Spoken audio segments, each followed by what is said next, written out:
Welcome back to Patient Win Insider. I'm Nick Moen, and today I'm joined by Sydney Robinson, Executive Director at Clarity. Sydney has built a reputation for driving smarter systems and scaling dental organizations by focusing on culture, people, and operations. Today, we're diving into what's working, what's broken, and where the future of dentistry is heading. So let's get into it. Thanks for coming on, Sydney. I'm really excited to have you on the podcast. Yeah, thank you for having me. This is actually really fun. True story. I am such a little nerd and a troll who likes to stay in the background. So now I've been doing this is the second podcast ever of me doing. So this is going to be fun. Cool. Amazing. Well, I want to just dig into a little bit about your personal journey. You mentioned when I first met you that you're a first generation college graduate, Yeah. and main values, grit and integrity. Tell Yeah. me how that shaped who you are and how you lead teams today. Oh my goodness. True background story. Yes. First college graduate. I was one of those ones where your family members would kind of squint at you at the cookouts or at like the family functions, and they're just like, ugh, we hope she makes it. I was a little wild child, but I struggled. I'm ADHD and I'm dyslexic. So I kind of built this thing where I always had to work 3 times as hard as everyone else. And back then, people didn't really talk about that at all. I just recently just actually openly said it. And it wasn't until a college professor actually who was like, hey, I think you're dyslexic. But growing up, I was a C student and had to work. People was like, how did you graduate early? Well, I actually went to summer school. I would go to summer school just because I wanted to try to be ahead of the class so I didn't look stupid. So there's a lot of like things that I did that really shaped me who I am today. That hard work, that grit, humility, all of those things just really stems from my childhood and just the difficulties that I did have. And I think, as I tell the story, and it's a really long story, so I won't do that here. But I tell the story of just growing up, being called stupid. They have no idea, not able to pay attention. Teachers used to get on me. I used to get in trouble a lot, by the way. Because you can only imagine ADHD, can't sit still, can't focus, right? And then on top of that, I'm just, oh my God. So I tell this story, and it's me in college. I wasn't even going to go to college or anything, but I had an aunt who just really pushed me, and she's just like, you can do it. But if you can imagine me going to summer schools once I got to high school, graduating early, I was like, I just want a job and I just want to stop school. I hate school. And I changed my major in college. I get into the school that I want. I changed my major 3 times my first year. I wanted to be a sports journalist. Then I wanted to go into broadcasting. I wanted to be a NICU nurse, and I finally landed on I wanted to be director of a hospital. So I wanted to get my healthcare management degree, a bachelor's in healthcare management. And my aunt, because I kept switching my major each year, she goes, you need a job and you need to just calm down. And she's an oral surgeon. And so she literally, this small town, dude, the desk was like a little writer's desk. It wasn't even a writer's desk. I had no computer. I had no phone. I had a piece of paper, and my only job was to greet the patients. So you can probably imagine my personality, me sitting there like fidgeting, trying with nothing to do, where my only job was to greet the patients. And back then, you would write, I feel old. You would write the name down on a piece of sticker and you would stick it onto the chart. I would get up and then I would put the chart into the bin. That was my entire job. Wow, very challenging. I mean, it was challenging, right? Yeah. Oh, it was so hard. It was such a difficult job. So I end up being the personality hire. Yeah. But what I loved about that whole scenario is when I did graduate, oh, I'm going to land my dream job. I'm working at this big hospital, and I lasted like a month. I hated it. Yeah. I hated it. It was cold all the time. People were mean and grumpy, and one lady kept trying to feed me this weird fish thing. I don't know. It was just weird. I don't know.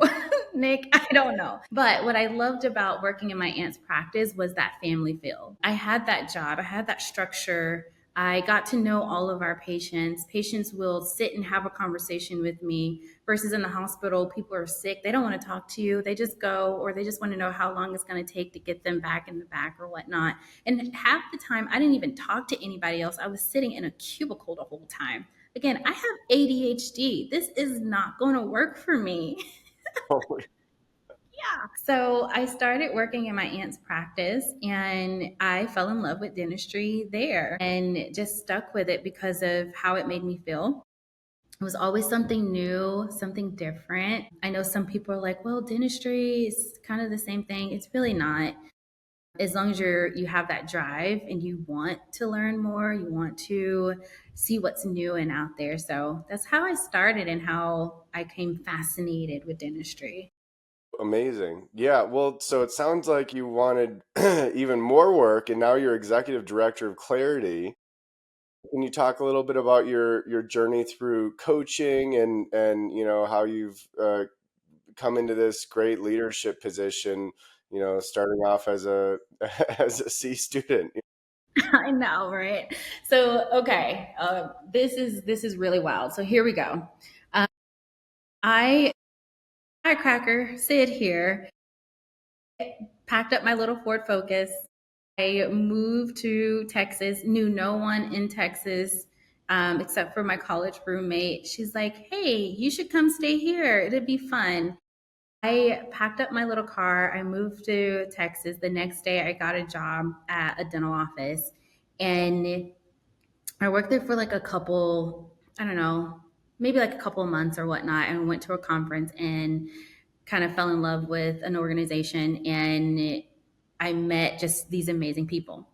Well, got another job offer because I was like, I don't really know where I want to go. If I want to stay in oral surgery, if I want to go to GP, go for this interview, and it's Dr. Mark Costas. Dr. Mark Costas has like one of the largest dentalpreneur. It's the Dentalpreneur podcast. He has a really large podcast, really a top thought leader in dentistry. And I researched this office. I was like, this is going to be it. This is going to be great. I pull up to this office, and it's in the middle of the desert. It's in the middle of nowhere. And I'm like, okay, I don't know about this. This isn't what I thought I was signing up for. I thought I was going to work for some cool dude, right? In this cool office. And so I pull up, and I kid you not, it's in the desert, it's in the middle of nowhere, where I had to like text my husband, and it's like, this is the address. If I don't show up, this is what happened. Last known address. There's a biker bar called the Road Runner right next door. And so I go in, I was like, you know what? I'm just going to do the interview. I came this far. I'm going to do this. And I go in, I'm just going to be myself. Okay. So I walk in, office is like three operatories. You can literally walk in, do a circle, and you've toured the whole office, but no one was at the front. And there was a gentleman sitting right next to me. And I promise I'm getting to the story of how I got to where I am. But there's a gentleman sitting here, and me and him maybe was sitting there for like 10 minutes. You can hear chatter in the back. So I look over and I go, are you a patient waiting? He goes, yeah, I'm just waiting to get checked in. So another 5 to 10 minutes walk goes by, and I decided I'm just gonna get up, and I'm here for an interview, so they wouldn't mind, right? I'm just gonna get up. I like walk over, sit down, and I go, welcome to the office. And I checked the patient in, and then that's when Ashley, who was the COO of Horizon Dental Group at the time, she pops up and she goes, "Who are you?" Yeah.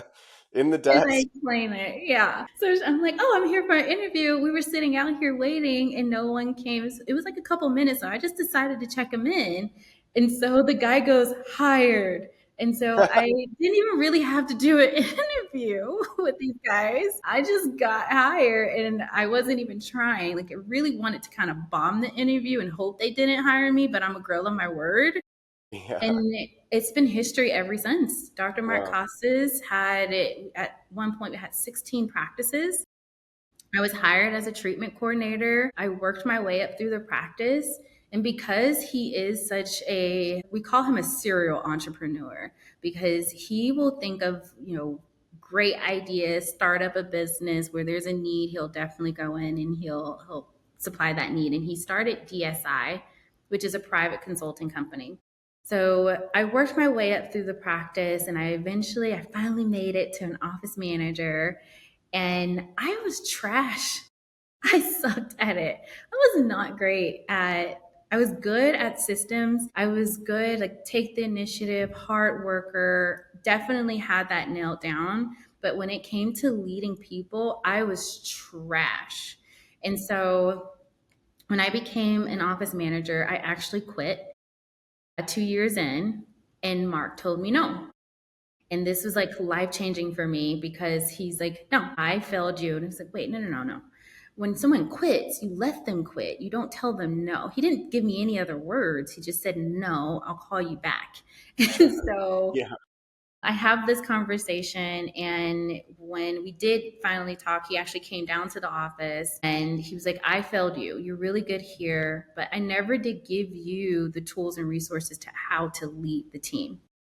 And that was like my aha moment of how many office managers, how many team members have worked their way up through the practice self taught. How many of Sydney's out there who, we have our own things, we have our own vulnerability. We maybe have worked in the same dental practice for 14 years, but maybe we just don't know what's new. We only know what we know. And so Mark would go out and he would meet these awesome people. We'll want to implement a new software, but I only have half the details. I only hear the cool part of it and I don't have everything else. So one of my jobs that I said, if I can make this easier for my team is how can I give my team members the how? How can I decrease stress while, still having fun? We call it get shit done. So we GSD in our office. How can we still do that? But I don't want my team to be stressed out by it. And it wasn't until Mark started having me consuming the same content that he's consuming, going to those conferences and or events that he's going to, reading books, recommendation, podcast recommendations, and those type of things. And it really changed my leadership style. And I always say I like to lead, not manage, because true leaders empower their team members. We lead with curiosity. We ask questions. So if someone's like, hey, I can't fill my schedule, or the schedule's not always full, or this software doesn't work, well, tell me what is it that my favorite line is, what is it that gets your jellies going about Yeah. this? Like, what really just makes you like, I may take a baseball bat to it. Yeah. And the team members, they'll tell you what it is. They'll tell you what the problem is. And when you lead with that curiosity and then you follow up with the question, if I could solve that, would that make that better? What would be some solutions in getting them involved? I found that that helps not only with leadership, but systemization as well. It builds a culture of collaboration and people feeling heard. We're adults. And when you go in and you're just telling someone, well, you need to call that patient, or hey, you need to go drop off these flyers. People are just doing tasks for the sake of doing tasks and not really knowing the why behind it, the value, the benefit, how it affects them. So I found that when I made those small changes to my leadership style and I put myself in old Sydney situation where I was just doing things for the sake of doing it, flying by the seat of my pants, teaching myself these things, I realized that not everybody's like that. And how can we put the right people in the right seat, but empower them to own their role and have a voice and say in all those things that we're doing. So what's been the most empowering why? What did you say? Jolly? You get your jellies. Yeah, like what? How have you beat that? What's the most powerful why that's inspiring? Curiosity or something that you're helping coach with. Yeah, I mean, the biggest one is I have to say people feeling heard when I ask that question, like what really gets your jellies going, and that can be a positive or a negative. What and because I say that, or I say like what gets you super giggity, like why Yeah. do you want to get this? And most people say, well, I want to help patients, or I just want to be able to leave a big. One of the recent ones when I asked that because I just did I just came back from Denver And I was like, what really gets your jellies going? And she was like, I just want to help people. So I said, well, if we were to put you in a position where you can help people, what does that look like to you? And she goes, I want people to be able to afford dental treatment. Nailed it. And so one of the challenges that we were having was case acceptance. Phone calls are down 30%, or 30% of their phone calls were getting missed. So sitting down with her, I don't really know the software. I don't want to pretend to be this coach who knows everything because I don't have all the answers. I learned from my community, but also using my tools and resources. So when she said that, I said, "Well, do you offer payment options?" She goes, "No." I said, "Well, have you talked to the doctor about it?" She goes, "Well, we asked if we can do like in office, but the problem is being able to run the card." I said, "So if you're able to have a secure place where you can store credit cards, they had all the things, they Yeah. just wasn't utilizing them." So when I asked that question, it just kind of trickles down, and you see how it just goes back into, if we can give back and if I can figure out what really gets their jellies going, then Yeah. they're really bought into it. And I just left the office. They already have their, because they use Modento, they already Mhm. have the Modento set up. They have a credit card authorization form set up already. And I haven't even been gone for 24 hours, but she was so excited about this. Now when she's going in and she's presenting treatment plans, guess who's confident? Guess who's like, now I feel good about what I'm doing. And I know that's a success story. On the flip side, there are psychos in the world. And I always tell people, please don't, once you figure out that they're psychos, it's just like a bad boyfriend or girlfriend. Please get out of that relationship. Yeah. You mean like with potential patients or Yeah, well, with team members, members? yeah, Yeah. with team members, if you have someone on your team and you ask them what gets their jellies going, and they're like, I don't know, I'm just here.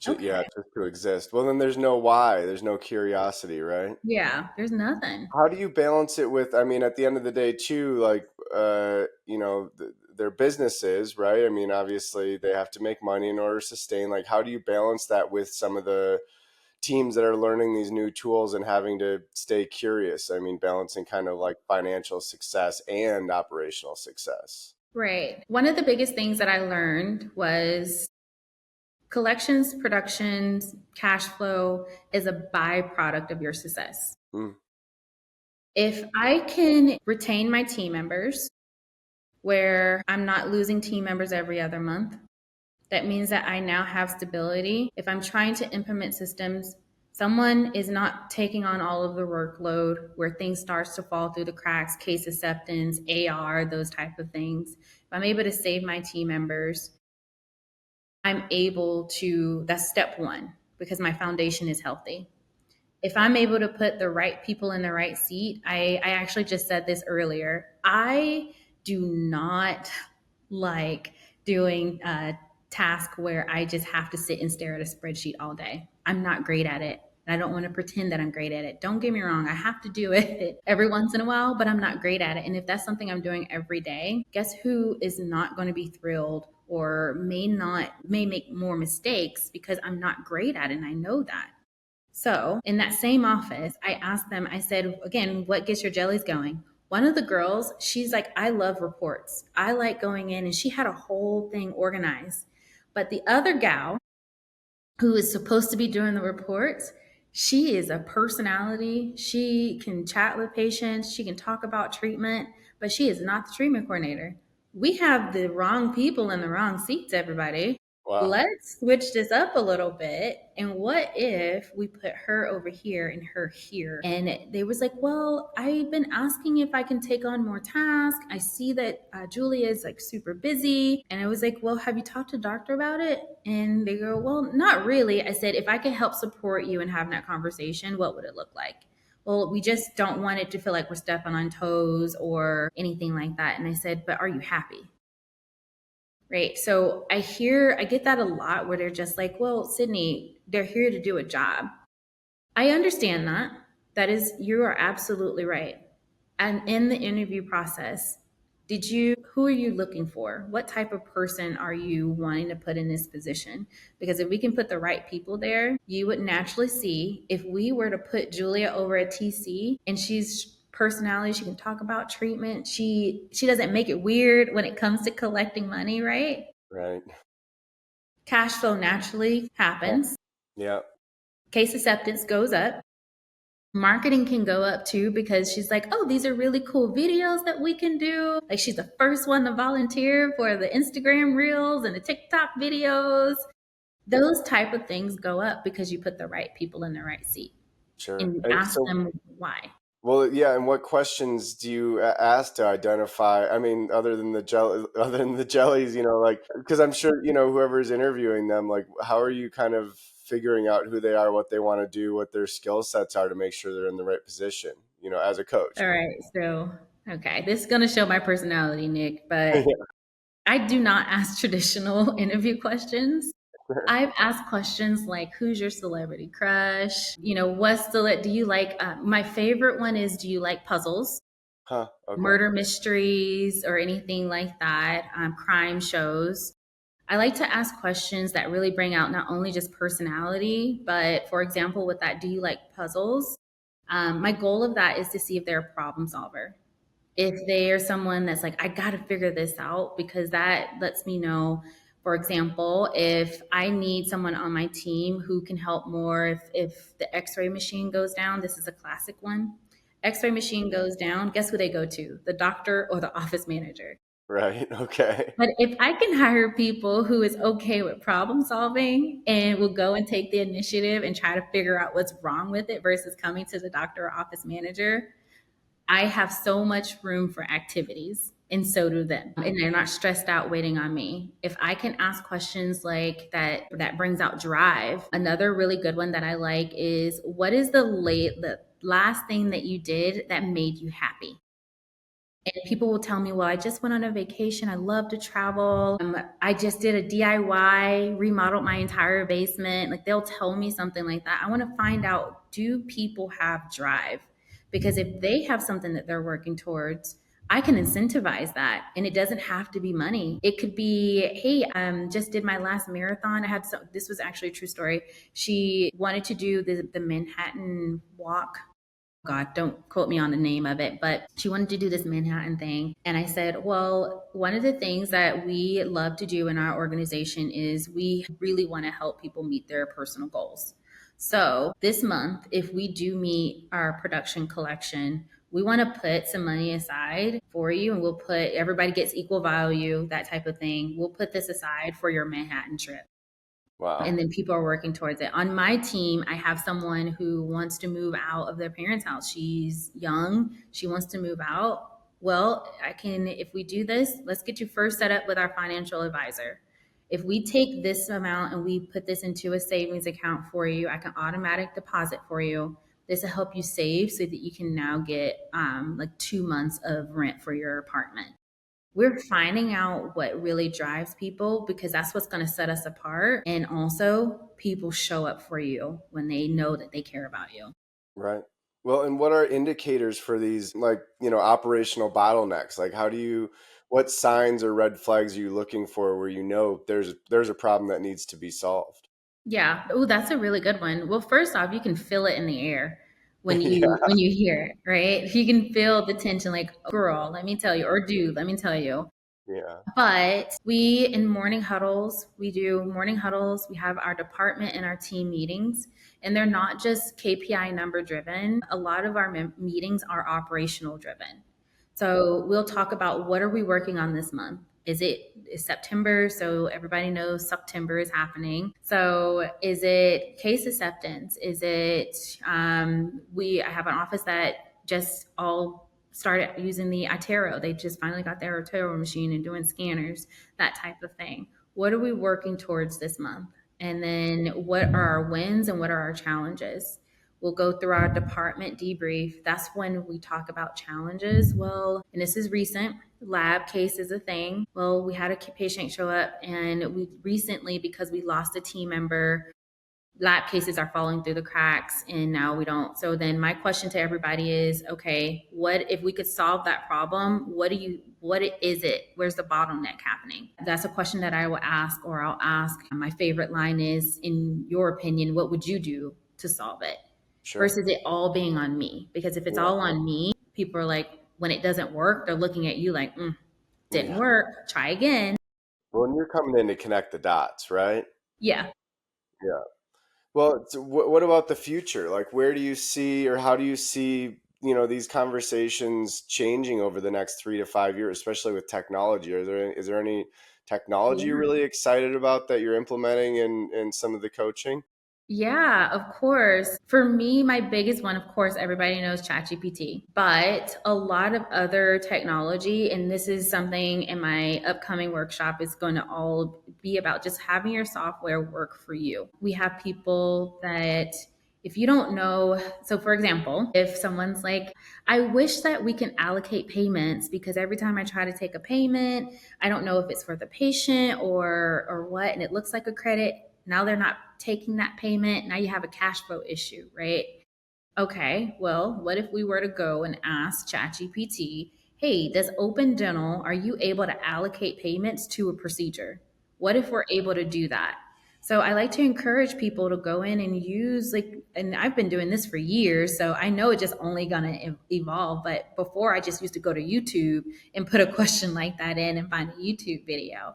But now you have like ChatGPT, you have Gemini, all of these things that you can go in and you can ask. Yesterday, someone asked about the Botox code and how to bill it to medical. I pulled out my phone and I said, "Hey Siri, how do you?" And it it gave me all four codes that I need to use to send for Botox. So it's just being able to. I always tell my team members in that moment when you feel frustrated and you're like, "Oh, I wish I knew this," or "How do I do this?" That's when you can pull out your phone, Siri, or ask whoever. Yeah. You can even talk to ChatGPT, have a whole conversation with it, right? And then find out and say, hey, is there a software that allows us to do this, this, and this? Or how does my software do this? I find that people don't take those challenges and try to find that's where the problem solving comes in. That sometimes we just say it's a problem and it doesn't work, but we're not really utilizing some of our current softwares. So I like to encourage people to stay in the know of what's going on, what's new out there. And that's by joining some of these communities, such as I know there's a bunch of free Facebook groups. Of course, Dental Success Network and Clarity, where we're bouncing ideas off of each other because you only know what you know. And surround yourself around like-minded people who wants to see consistent growth. And so how do we find you? How does someone get to glean more of your expertise in the field and operations? Yeah, so you can visit dentalteamclarity.com. And of course, that's our website. You can schedule a discovery call with me. I also have the Cytology 101 podcast. Now, I do tell people I'm full of shenanigans. So if you're ready for some shenanigans, then go on, head on over and you can listen to that. And then, of course, we're on social media at Cytology 101 as our handle. Well, hey, Sydney, thanks so much for having a great conversation and sharing some more, not only of your amazing personal journey, but just how to dissect and fix problems and make sure everyone's getting their jellies. Getting their jellies going. They're getting their jellies going. Yeah, I love that. Yeah, it's been great. Thanks so much for coming on, Yeah. Sydney. Well, thank you for having me. I really appreciate it.